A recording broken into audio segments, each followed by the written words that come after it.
Place దాని సంబంధించి చెప్పండి. ఇప్పుడు ఇల్లు కొట్టేల సబ్స్టేషన్ మునిగిపోవడం అనేది జరిగింది భారీ వర్షాల వల్ల.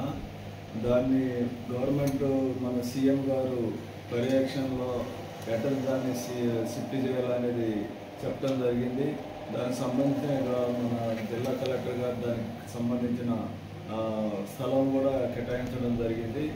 అది కూడా మరి ఇమ్మీడియట్గా దాన్ని టేకప్ చేసేసి కంప్లీట్ చేస్తాం. అది పిల్లి కొట్టేల సబ్స్టేషన్ మట్టికి తర్వాత మనకి అదేవిధంగా 26 నుంచి 30 నుంచి కురిసిన భారీ వర్షాల వలన మరి మన మెదక్ జిల్లాల్లో అన్ని 150 గ్రామాలు అర్ధరాత్రి మొత్తం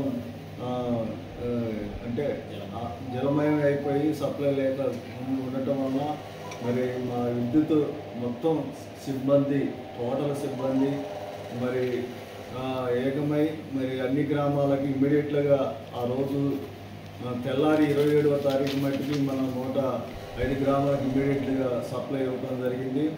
దాని తర్వాత ఇంకా ఈ వర్షం ఎక్కువ అంటే వాగులు ప్రవాహం ఎక్కువ ఉండటం వల్ల మిగతా ఒక 5 గ్రామాలకి ఇమ్మీడియట్గా ఆ రోజు ఇవ్వలేకపోయినాము.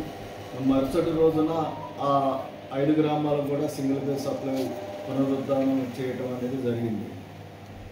దీనికి సంబంధించిన మొత్తం కూడా మరి 1344 స్తంభాలు, అదేవిధంగా 460 డిటిఆర్లు, ట్రాన్స్ఫార్మర్స్ ఇవన్నీ దెబ్బతినటం జరిగింది.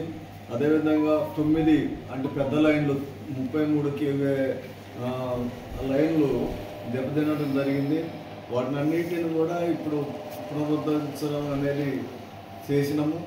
ఇక మిగతాది ఇప్పుడు అగ్రికల్చర్ సంబంధించినవి మిగతా గ్రామాలలో ఇప్పుడు నదీ ప్రవాహ ప్రాంతంలో ఉన్న 11 కేవీ అంటే అగ్రికల్చర్ ట్రాన్స్ఫార్మర్స్ దాని గురించి ఇప్పుడు యాక్షన్ ప్లాన్ చేసుకున్నాము. అవి కూడా ఈ 2 రోజుల్లో అవి అందరికీ కూడా పునరుద్ధరించడం జరగటం అనేది యాక్షన్ ప్లాన్ తయారు చేస్తున్నాం.